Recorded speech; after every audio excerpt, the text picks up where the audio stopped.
This is probably my favorite Facebook Marketplace haul I have done to date. It was nostalgic and validating and slightly frustrating and just like literally all of the things.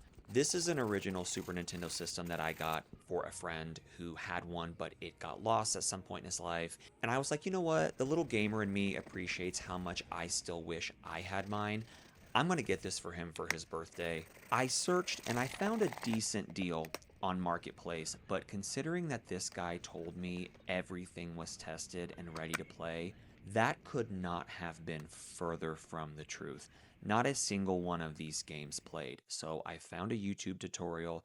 I took everything apart and I cleaned it with alcohol and this nail buffer from the dollar store. And considering how bad some of these were, I think I got these things pretty close to sparkling. And I'm not gonna lie, I felt like such a little mad scientist dealing with circuit boards. I got new screws, this special screwdriver so that I could take them all apart, and then I just had to do it like 10 more times.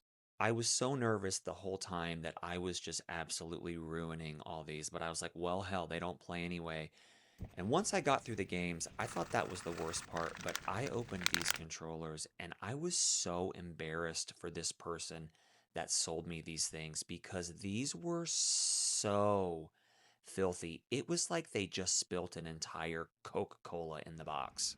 All things aside, even though this was a lot of work and it took a lot of time to clean, I was so excited and proud of myself when every single one of these games turned on. No, but seriously, like, how exciting is it to see this? So I guess it just goes to show you, sometimes if it's not working, you just have to take it all apart and add alcohol.